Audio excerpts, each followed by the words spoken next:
Also, thank you for those of you who have already registered to the coaching through the sign up form.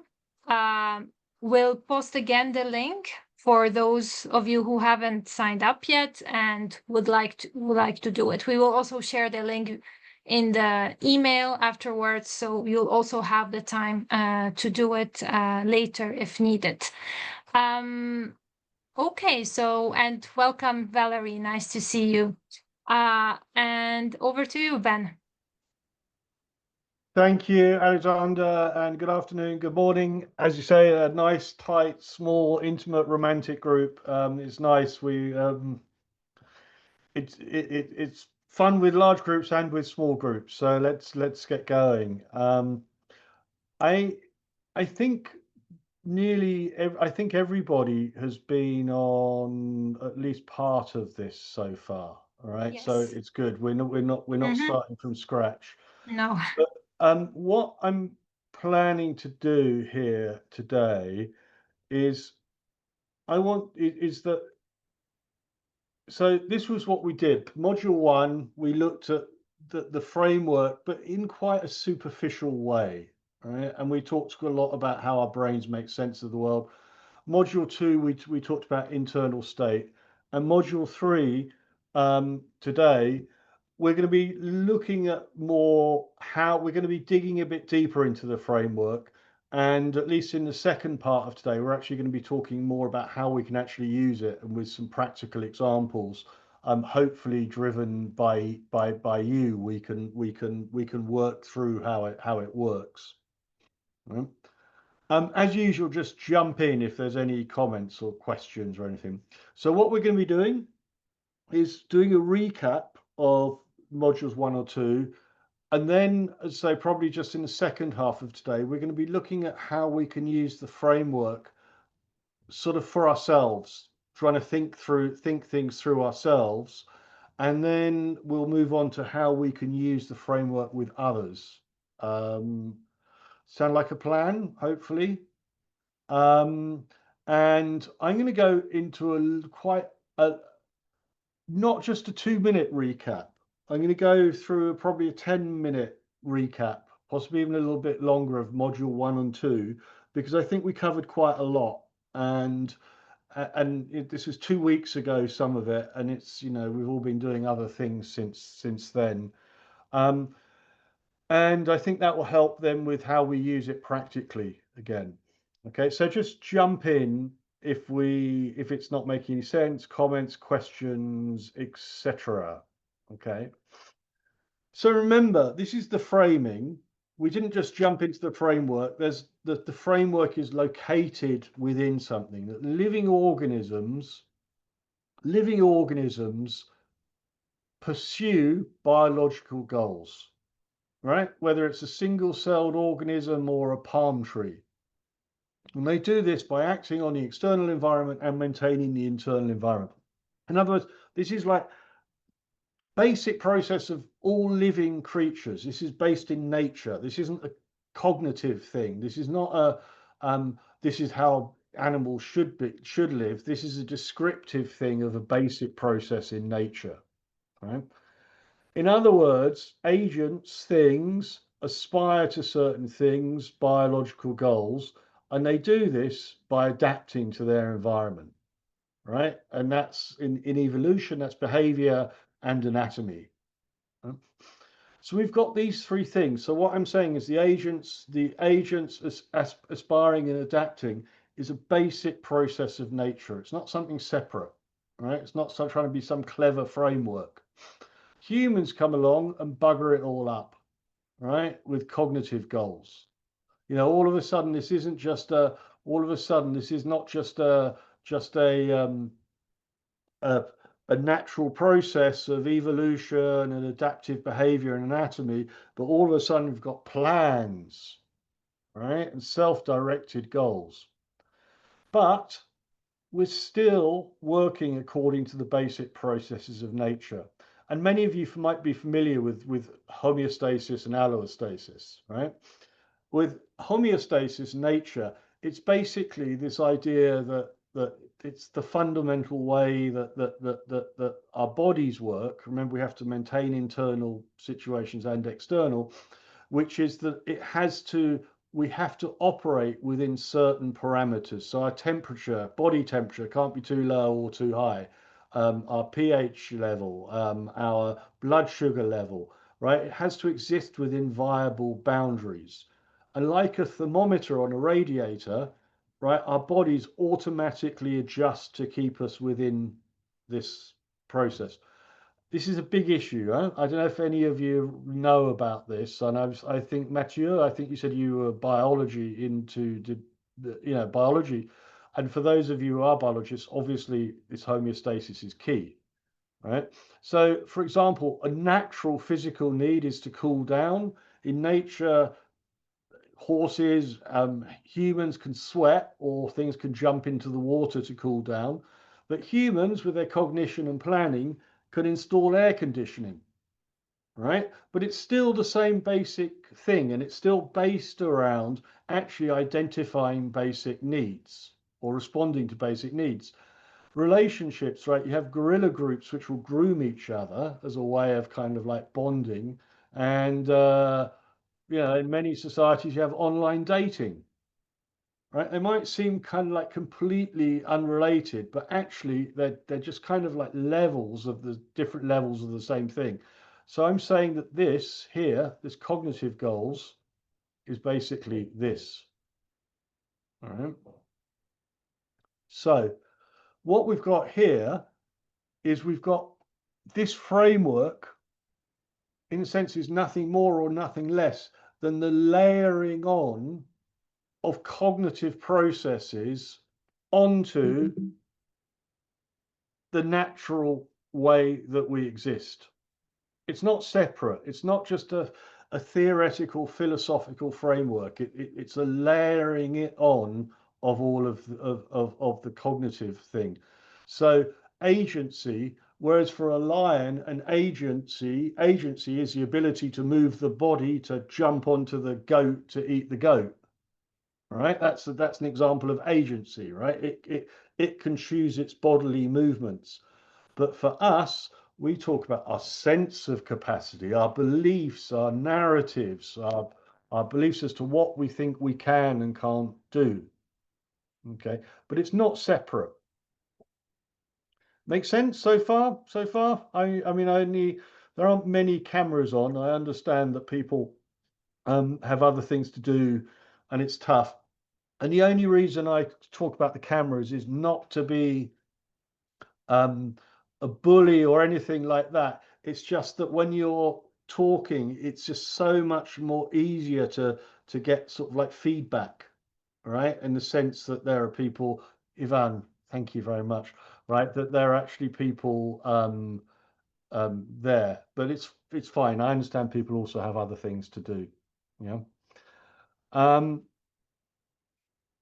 And just to remember, for those who joined a little bit late, we're doing a recap on module 1 and 2. Remember that the problem is that again, talking about nature, the job description of the brain isn't to be in Zoom calls or do crosswords or watch Netflix movies or whatever. It can do all of that, but its actual job, where it came from in nature, is to keep you alive. All right. And remember, it's in a box in our brain. It's hidden away. It doesn't have direct access to the world. So even though we think we experience of the world as it is, actually we experience our senses externally and internally, right? So that our brains can help us exist in the external world and function in the internal world. All right? And this is all background for the framework. And what we do is that we build and work on models, right? It's not that every time we walk up to a door, we have to go, oh, what is this? I wonder how this open, I wonder what this piece of wood is. How do I get through this? We have a model of what a door is, right? And so we're automatically putting our hand out and doing it. And this external sensory exteroperception and internal interoperception, right? So our brains are doing this, and from this they're building models of the world. And this model of the world isn't of the world itself, but it's of ourselves in the world. Because the brain is not there to make objective sense of the world, even though we like to think about it. It's not there for accuracy's sake, right? There's nothing here which is talked about accuracy. It's there in order to, as a pragmatic thing to help keep us alive. So to respond to this, so we don't see the world as it is, but we see our model of the world. And our model of the world isn't just of tennis rackets and tennis balls and farmers and farming communities and commodity systems and Zoom calls. It's it's of our place in the world, right? How we can interact with the world, our opportunities, our beliefs in our capacities, our aspirations. All of these are built into our model of the world, right? So this, right, agents adapting and aspiring, we've got this built into our models of the world. We're not aware of it because we just experience the output, our experience. But as we talked about last week, there's a lot going on under the surface. It's a not magical, but it's just I've every time I think it's just such an astonishing process that we're part of. Right? Now, and these models, remember, they exist on a predictive hierarchy. So in your models, you have very stable aspects of your models: gravity, selfhood, beliefs about yourself, right? And these are hard, deep within you. Ivan, I'll come to you just one second. These are deep within us, and these form the underlying layers, which will then and our models, they have notions of ourselves, but they also have notions of what a cup is or a face or where light or sound comes into. And these background assumptions and expectations drive and filter out what we perceive from the actual world. Because if you remember, we did this exercise looking around the room for the new and different. There's billions and billions and billions of things that we can be focusing on, and we're filtering all of this out according to what our models think is important and relevant. So our models are hierarchical and dynamic. Yeah, Ivan, please. Yes, thank you. I was looking at your slide with the brain, the tour of the brain, and it This one? comes to my mind something that I was reading recently regarding the connection between the gut and the brain, and for me, it has been particularly interesting, and I have been experienced some of this interaction changing some feeding patterns and how that is influencing my way of feeling, but also I can say thinking. And I don't know if you have something related to that, because at the end, as you mentioned, we are a interconnected system, brain and different organs, particularly gut. And I can say that is really interesting to move into this self reflection and learning about how we work, and particularly the connection that we have in the brain and with the gut. Just I totally get you, and one of the things I totally get. A couple of things. First of all, I'm 100% with you, right? I mean, there's the second thing is that I don't see the so-called mind-body connection or mind-gut connection so much as that for two things to be separate, they kind of have to be, well, for two things to be connected, they kind of have to be separate in some way, right? And I see it all as one integrated living organism, right? And in some ways, to start dividing out what's the gut, what's the brain, whatever, we're already going into this breaking things down, right, in a human intellectual way. And that can be useful for understanding how things work. And of course, the gut also has neurons, right? It's like the second brain. And in fact, in neurobiology, a lot of people think that the gut was actually the first brain, right? That was where it started, because it's basically where you take energy in and get rid of it, right? And so that this brain kind of like came after. That's what a lot of people think. And there's also neurons around the heart. So why do I then talk about the brain innovation project, right, as opposed to the gut or the whole thing? It's misleading on the one hand, but I think we have to prioritize the brain when we're talking about humans. It's this, right? And it's the cognitive stuff which is leading to climate change, wars, trade wars, geopolitics.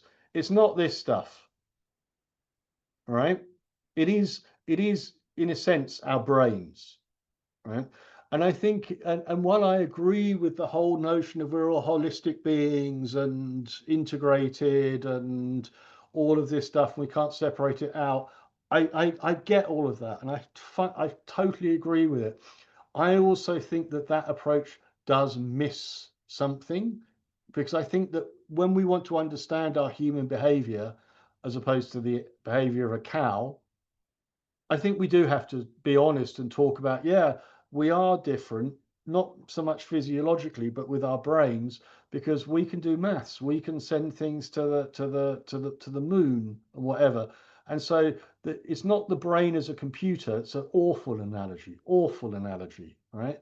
But I do think there's something unique about our brain and cognition, which most other life doesn't have. And it's had an effect on our world. So when I talk about the brain, I realize that there's some conceptual issues. All right, I do get that, but I'm not sure that by not talking about the brain, we can end up just talking about everything. So it's not maybe a perfect answer, but I'm just trying to explain where I'm coming from on that. Okay. I'm not saying I'm right. I'm just saying that I think as well that to engage. I specifically try to engage with audiences who take perhaps a more not scientific. I don't mean that, but people who want to understand the functioning of things. I think this is an audience and a group of people who don't necessarily talk the language of holistic approaches. All right. And I think that we need to have different languages which we can talk about. Okay. And also, Ivan, I was thinking of you during the week, because while you're here, I was thinking, you know what, you're free to let those grey skies make you feel great as well, and not get you down, right? You're free to do that. You've got agency there, my friend. Yeah, it's not a given. So moving on, if that's okay, Ivan, then I can do that. But I acknowledge what you're saying. So what we're saying is that all brains operate to minimize their uncertainty between their pre-existing model of the world and the world itself. Right? This is a fundamental operating principle. And many people think this has the same basic explanatory power as evolution or Einstein's theory of relativity. This is really seen as kind of uniting the social sciences, studies of mind, as a basic operating principle through which our behavior can be understood. Right? Another way of phrasing this, all brains operate to minimize their uncertainty, is, well, that also means all brains operate to maximize their certainty. right? It's equivalent. It's kind of scary, huh? But that's a basic principle, is that we're operating to maximize our certainty. Right, like a scientist who only sees certain results or undertakes the experiments according to their existing paradigms. Right. And I think this has huge implications for social change, how we think about stuff, both in our own lives, but also broadly. And I think this is why I keep on going on about it. I think this is so important. And our models, and I'm almost there with the recap, right? So we're not neutral observers, you know, and we understand things as objectively, and all the other idiots out there, it's just their own personal opinion. Take the politician or leader or person you know who you disagree with most. Think of them.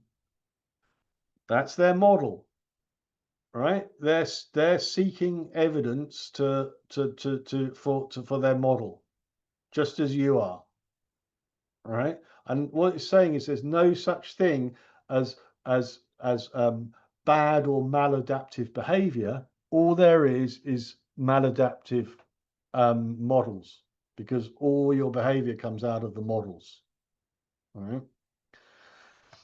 So our prior beliefs and expectations, they make sensory predictions as to what's going to happen. I put my hand out here, I have a sensory prediction that I'm going to feel the glass, right? And actually our goals are, we don't have goals. I don't have a goal to have this glass. I have a goal. My goal, as far as my brain is concerned, is to feel the sensory perception of my hand around this glass, right? I mean, it's at that level. When sensory data from the world, which our brain considers relevant, remember it's selecting stuff out, but when it sees the relevant sensory data, the model is reinforced. We've maximized our certainty of the world, right? When there's an error, prior beliefs and expectations, it matches, then we've got an error between our predictions and the sensory data from the world. We've got uncertainty, and we don't like uncertainty, right? We don't like that. We don't like error prediction. We have to close the gap. And what this is saying is, with Carl Friston, who's the genius behind this stuff, he's like, this is the only space for learning and action, where we've got some discrepancy between what we know and what we're observing, right? And remember, there are two options. When you've got uncertainty, you can change the model or you can change the world. And we use the stupid example of the apples on the table. Your model is that there are always apples on the kitchen table. You can either learn that and you walk in one day that there aren't. There are sometimes apples on my kitchen table, so therefore you've changed your model. Or you can put apples on the kitchen table, so you've changed the world to fit your model. But either way, what it's saying is every thought, every action, every belief, every interaction is purely, ultimately, at a base level, is basically concerned with trying to reduce uncertainty, and that every thought, everything you say, everything you do can be explained around on that principle. That's what you're ultimately doing, right? And there's obviously a lot more to this, right? I mean, there's a lot more to this. This is a very superficial version. Or, of course, you can ignore the data. If you're looking for your keys, it doesn't matter whether there are apples on the table. Even though you might have seen it at some level, and your brain's recognized it, it says, this is not important to my context, because the context is I'm late for work and I'm looking for my keys. So even though the brain probably registered that there are no apples, it filtered it out, so it doesn't come up to your perceptual awareness, right? Because your awareness, what you notice, is context specific, right? moving towards the end of this recap, just 3 or 4 more things. So if we only notice what's in our model, so we're sticking within our model might be working really, really well, but all we're doing is we're exploiting what we already know and what we already do. All right. The alternative is exploring what we don't know yet, hopefully. All right. That's called curiosity. Right? It's not just exploring with a goal in mind, right, or with an answer in mind. It's not that we're exploring with that we already know the answers to the question. That's not curiosity. Curiosity is exploring without having a predefined answer. All right, and otherwise you're just looking to reduce uncertainty, right? You're not really exploring. Right? So this is absolutely key, this curiosity and the exploitative. It's not saying that it's not saying that exploitative is bad if things are working well. Great, carry on with what you know. But we're talking about innovation here. And by definition, innovation tends to be more around this. It's not so, I repeat, it's not saying this is always good. It's saying that this is that for innovation this isn't necessary. And I'll post a little paper during the break on this in the chat if somebody's interested. Right, this is quite a solid theory in social sciences and biology. Right?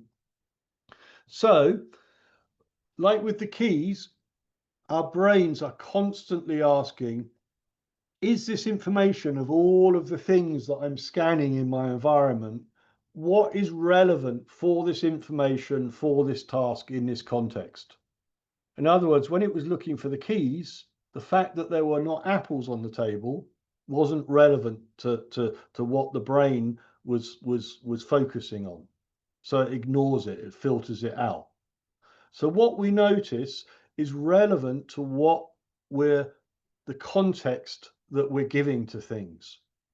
And look, we're not going through this in detail because I'm sure you're already seeing, yeah, okay, that makes sense for in my life or in my organization or whatever. It's not complicated to to see that we're doing this all the time, right? From microseconds to lifelong, all right?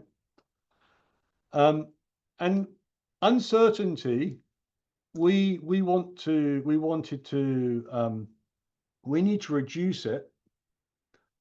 But this is what we spent a lot of time on last week.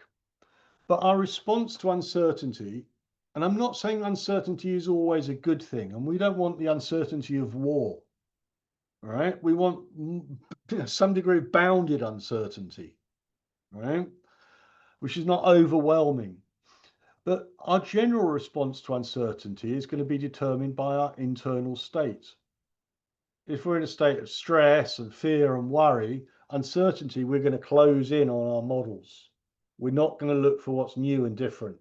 We're going to put down the hatches. We're going to, barricade ourselves into our brains, into our models. Yeah, stick with what we know. But generative, resourceful is when we're approaching the world in a bit more of an open, relaxed, energizing type of response to uncertainty. Right? So the uncertainty is there, but our internal state will fundamentally drive how we respond to the uncertainty. Right? And so, this is left out of most management things or discussions in organizations. We don't want to talk about this stuff. Or if we do, we'll talk about relaxation techniques or something, right? But it's fundamental. We can't leave it out. The world doesn't make sense without this because we're living, breathing human beings, right? And so we looked at some exercises to do this, to manage that internal state, right? We did that most of last week, all right? So that was why I was emphasizing it so much. And so here we are at the framework, right? Our internal state affects our sense of agency. When you're feeling down, you feel you can't achieve much, right? The world is a narrow, closed world. When you're feeling resourceful, you feel, yeah, I can do this. This is possible, right? And aspirations are narrow, survival, or externally focused, trying to figure out new things, all right? Fear, okay, I will stick to what I know, right? With the adaptability, a bit more of an openness thing. Hey, we can try out new things. We can experiment. We can let our brains do some of the heavy lifting. And so our internal state fundamentally affects our agency, aspirations, and adaptability. But conversely, our agency, our sense of agency, will also affect our internal state, right? All of this is a system. It's not saying you need to start here and this causes that and whatever. As we'll see after the break, it's a complete system, right? With always moving parts, dynamics. And actually, when we want to use it, we'll see with some case studies, you can actually start anywhere within this system. It's not a hierarchical thing because it's all entirely related. Making sense? Sort of. I hope so. Yeah, Ivan, please. Please, Ivan, you said you've done a hand signal. Talk away. Ivan? Yes, I'm sorry. I have problem with my connection. I will. Okay. Yeah, but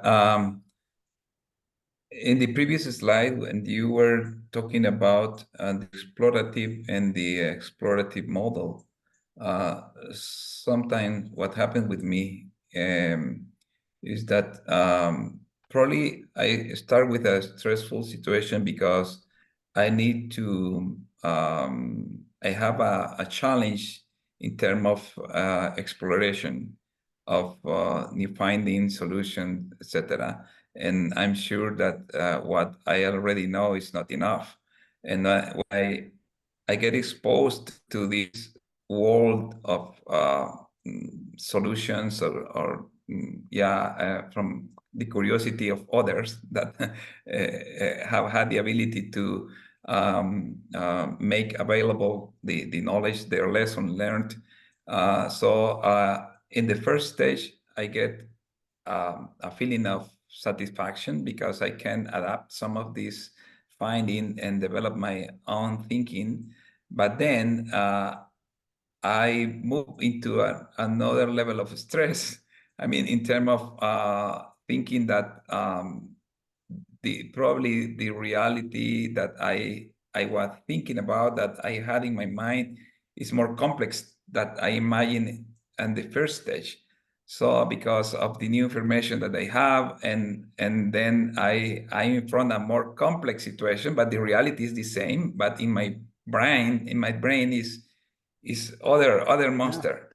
So it's like kind of interaction, that for me is good, it's nice, but it's not. Yeah, I think that I need to combine the session on the state of mind, how to deal with this. Very interesting. And this is absolutely, and one of the things to say, not that I've said this 50 times. I'm not saying we should always spend our time here, because if we end up doing here, we probably end up with no actions and dreaming if it's all the time there. All right. It's about managing your state is about being able to move between the two as required. Right. And that's really important, right? It's about using choice, about equipping us with choice, as opposed to just, oh, it all just happens and whatever, right? It's a framework for choice here, right? And there were some tools and techniques which we used for doing that. And it's like with meditations, there's closed meditations, there's open meditations, there's broad, narrow thinking, broad. We see this pattern of everywhere, right? What you've done when you go to the explorative, my sarcastic response would be, yeah, welcome to life, right? Uncertainty is not a bug, it's a feature, right? And get over it. Yeah. What to say, right? That's my sarcastic response, right?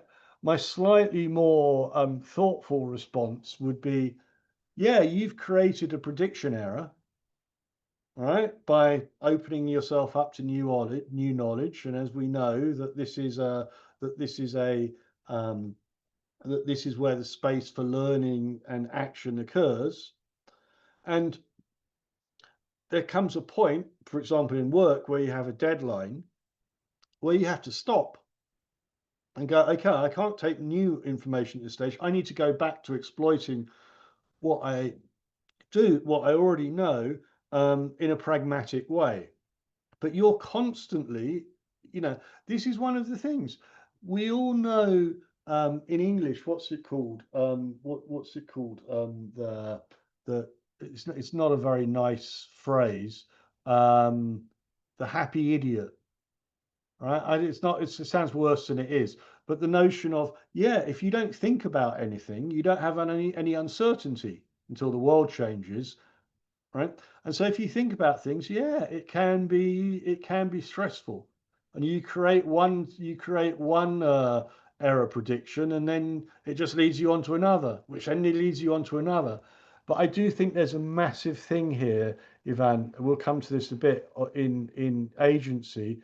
It's about trusting your experience, right? I think that's a really key thing, and none of us are right. Right, we're interacting with each other, trying to figure it out. Right, we're all in this together, and so yeah, I don't have an easy answer to you, but you're right. I get your dilemma entirely. Right. For the others, were you hiding? Not hiding, but were you behind your cameras? I hope this is, let me know you're alive and well. Valerie, Alexandra, I'm sure is here. Andrea, Alessandra, I hope you're live and kicking. Let me know if there are any questions. So we talked about this. Good. There's a heart beating with Valerie. Good. Glad to know this. So with this framework, I'll just check on time. Yeah, we're doing okay. After the break, we're going to get into using this in some practical kind of scenarios, hopefully generated by you. Okay. But before that, I just wanted us to look a little bit more at these definitions of agency, aspirations, etc. We talked about internal state last week, so we don't really need to go into this. Now, I'm going to share some definitions now, but I want to give a health warning before I share these definitions. All right? These are not accurate scientific dictionary definitions or whatever. I've taken them from a whole variety of places, put them together. Some of them are my own things, some of them are combined, etc., etc. And the point is not whether you agree with every wording or what you think is more important or not. The point is just that you get a flavor of these are examples of the type of thing that's meant. Okay, so read these with care. So agency is the sense of agency, right? Feeling of command over one's mental experiences, thoughts, beliefs, and choices. Sense of coherence or explanation for relationship between past, present, and future, your narrative and your meaning. All right, I'll just give you just a few seconds just to read through these. It doesn't mean that there aren't more things or whatever. It's just saying this is what's meant. And one thing that I really want to say here is we must separate out objective agency in terms of your parameters for action and your sense of agency. So you might go, okay, I have very low agency because my boss doesn't let me do anything independently. All right. That's not about sense of agency. Sense of agency is a more personal thing, right? Your sense of choice. All right. And unless you're in a extreme situation like incredible food insecurity, or a hostage situation, or in a war situation, or in prison, or something like that, we all have some space in which to operate. Even Nelson Mandela, talks about this quite, vividly about, that agency, even though from an objective sense, he has no agency, right? But actually his sense of agency his command over his mental experiences and his narrative and meaning was extraordinarily strong. So here, it's not saying external circumstances aren't important. It's just this isn't what we're talking about. Here we're talking about our sense. Okay. And we will do this again and again and again. We'll mix the two things, but they're not the same. Right? Both important. Aspirations. Right? Scope and type of desires or goals. I have internal goals, external goals. We want to see about how we want to be, but also things about the world. We have values, vision, fulfillment, and coherence. I actually think this fulfillment and coherence is massively important. And I suspect that the way we know about this is through a feeling. We feel coherent. It's not an intellect, it's not an Excel spreadsheet which tells us whether we are coherent, right? It's when we feel coherent. And I suspect that that's actually what we're all after, ultimately, that feeling somehow, right? And that's the big driver. But anyway, for another time. Descartes, he said, I think, therefore I am. One of my hero neuroscientists, Antonio Damasio, says, no, he's got it all wrong. I feel, therefore I am. All right. That's what we're after ultimately, is that sense of coherence. Anyway, so this is more about aspirations, internal and external. And adaptability, this is in a sense where the rubber hits the road. Remember, learning in action, change your model or change the world. The other two are more that, that they're in a sense, they're internal, but this is about and they frame how you act within the world. But this is the adaptability of the things that you do when you learn. All right. And it's not saying you already know, but it's about curiosity in the learning and, approaching good things, opportunities, avoiding bad things, being flexible.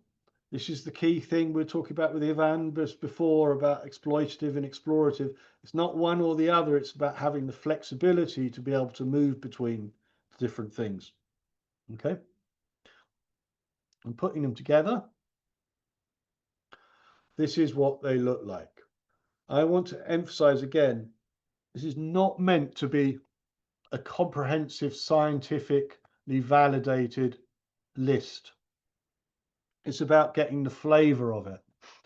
Now, when I was working on this framework initially, one of the comments I got, it really surprised me, was somebody said, yeah, but the problem is that, that these things that overlap. All right. And some of these things like aspirations, like vision, it could be it could be an agency. All right. Or I don't know. Do you proactively seek and incorporate new information, knowledge, and understanding? But that's also agency, and it's also about an aspiration. Do you want to do that? Right. And I was a bit taken aback by this. And I was like, yeah, but that's the whole point. It's exactly. The whole point is that all these terms and clever things about avoidance and efficacy and values and innovation and foresight, these are just our words which we're using. This is not the way our brains work and the way nature works. Right? Of course it's integrated, it's a system and things overlap. And that's the whole point, right? Because in a sense, that's many frameworks around values, and you'll see it tries to break everything down and say, this is the most important, then that, and you've got to have this, and if you have that. This is not telling you how it should be. This is more of description of how things tend to work, right? And it's neutral in that sense. Before we take a break, any comments, questions, feedback, clarity? Make sense? Not useful? Not useful? I mean, we have a few minutes just for some discussion here.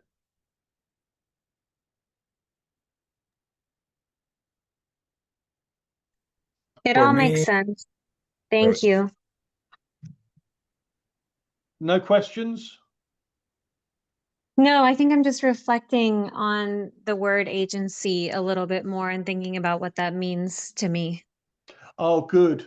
Because I'm glad you are, because I think that the agency one is I personally think, I think it's the big one, right? Particularly in a world which seems to, where there's so much uncertainty and so much reason to, I don't know, I try to word it correctly. Reason to give up hope, I don't mean that, but where the situation can seem so dire sometimes. I think particularly for social change people, I'm seeing this more and more. People are like, what's the point? All right, where's my agency within this? All right, can I do anything? Right, and I think the agency is the absolute key thing, and of course within that situation, it's going to be very much interrelated with your aspirations. Right? If your aspiration is to change the world single-handedly, then yeah, your aspirations and your agency are out of line. So again, that's an example. We can even use this example later if we want to try and pick the model apart a bit. Andrea, please. Yeah. Yes, hi, can you hear me? Yes. Yeah. Oh, I'm curious about the example you gave about the bowl of apples, but Yeah. is there, another example that's more applicable to a real life event or challenge? Could you come up with one? Me? Yeah. I'm wondering what you or somebody else within the group. No, I think that's my issue. I'm struggling into how It's to fine. apply It's good. that. It's good. That's fine. Yeah. Valerie, Ivan, do you want to have a go? Or Alexander or Alejandro?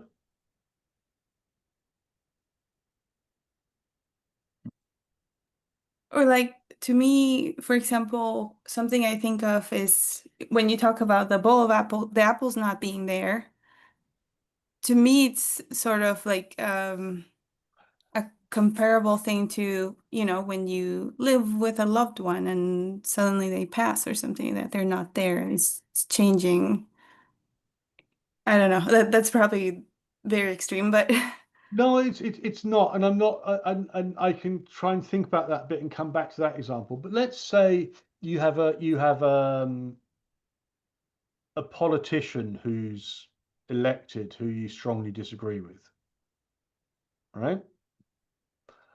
And your model of the world is a free and open.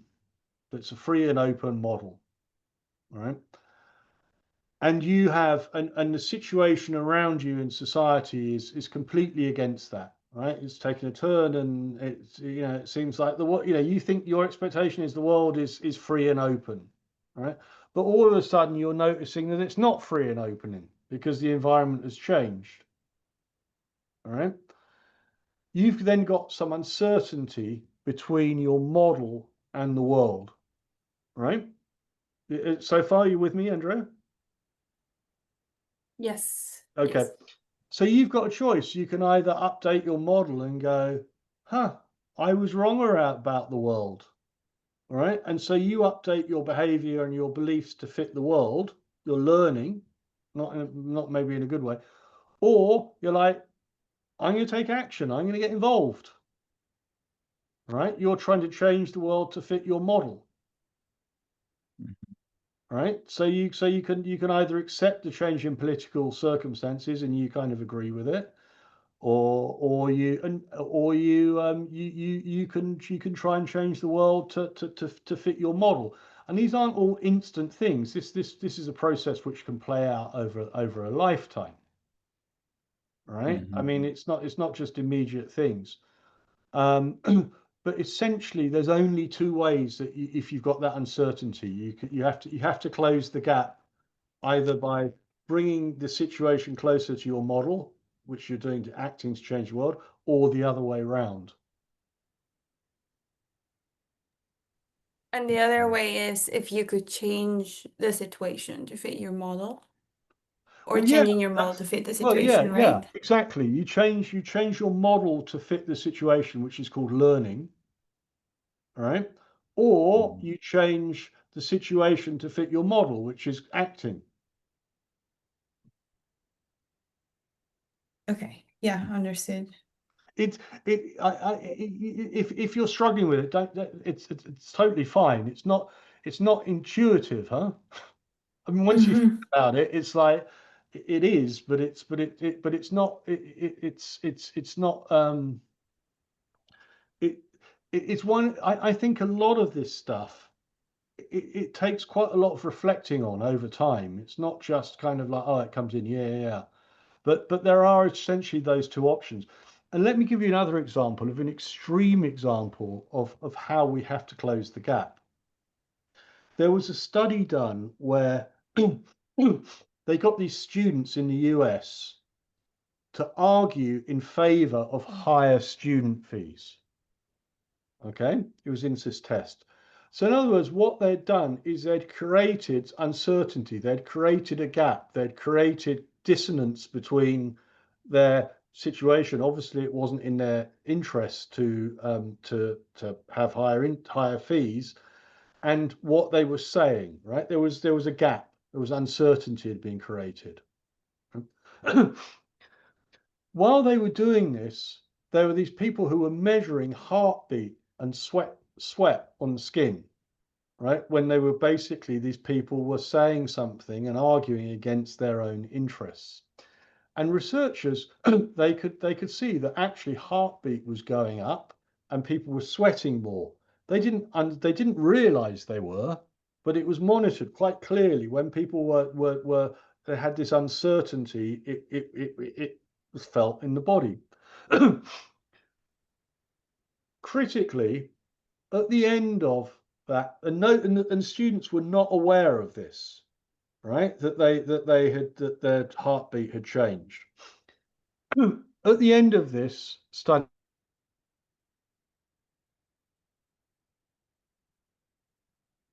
participating, here's a lovely sweet. Oh, and by the way, it can actually make your heartbeat go up a little bit, but don't worry. And the students were like, huh? What's that about? The other half, they didn't give any sweet to. In a week, they came back and asked people what were their views. Had their views changed about student loans? Guess what happened?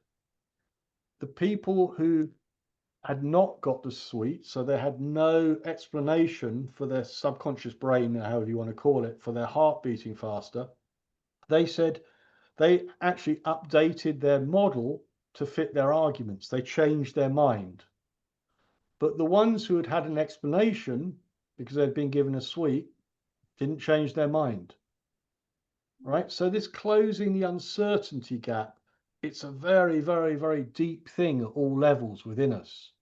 Right? We're looking for explanations, and it doesn't have to be correct. It's just that the explanation has to make sense to us. Okay? There's nothing here about it being correct. It's purely about closing the gap. Okay. Any other comments here? Does anybody have any questions on that study? It's kind of quite I find it quite a profound study that we're seeking explanations for stuff to close this uncertainty gap, even that we're just not aware of. Right. Okay, if not, I suggest that we take a break for 5 minutes, and then when we come back, we can do a few we can work. Okay, you need to leave, Ivan. Okay. So Andrea, Valerie, Alexandra, and Alejandro, it's just us, and so we will try and work through this model in a little bit more detail with some examples from our own lives and from our own work to see how this can help us untangle some of the stuff. Okay. So I'll see you in 5 minutes or so. All Sounds right. good. Bye. Thank you very much. Thank you. Bye-bye, Ivan. Thank you, Ivan. Nice to meet you. Nice to meet you too.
Even if it's repeated, even if we have different cohorts, there is always something new that emerges. So as Ben always mentions, there's just so little time, that we can, explore and have discussions and basically, this topic is a topic that would need at least a 1 week of a workshop to deep dive into different aspects. But I also wanted to thank all of you, like Valerie, Andrea, Matthew, for staying with us until the end, for joining this workshop.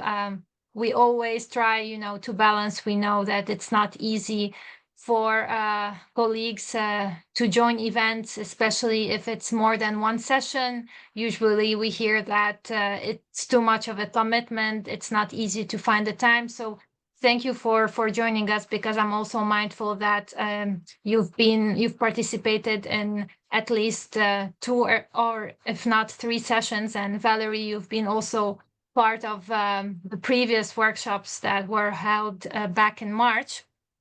So thank you for your time. We will have a feedback survey at the end. It will automatically appear on your screen. Please feel free, and we encourage you to share your feedback. That's very useful for Ben, for us at UNDP, because this also allows us to continue organizing these types of workshops, which, as you know, like within the FACS community, we usually focus more on technical issues, food, commodity related. So this is a series which is under the Value Shift series, and we're trying to explore and have more workshop of this types. As part of our program of events. So in terms of just to recap, in terms of the one-on-one coaching sessions, so we will be reviewing the sign-up form. We have a limited space for coaching. And as mentioned in the form, the priority is given first to all the members who are part of the Food Systems Land Use and Restoration Impact Program, so the FOLOR program, and those who have participated in the workshops. So we'll need now to look through their list, but we will get back individually to everyone and confirm whether there is space for the coaching, and yes, how then the instructions to sign up for the individual sessions. Also, thank you to Alejandra, who has been instrumental here in helping us organize and run smoothly the workshops, and send out the recordings and the materials. So thank you, Alejandra, and thank you again, Ben.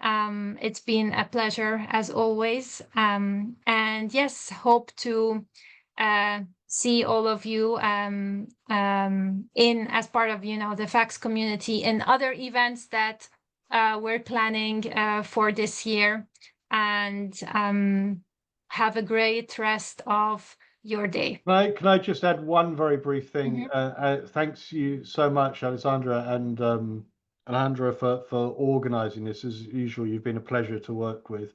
And in terms of this feedback, just to emphasize one thing which Alexandra has said, is this kind of stuff, it's not as easy as more technical kind of workshops. That land use management. Okay, we can, it's obvious what it's about to people, right? And you can justify it, and it's traditional.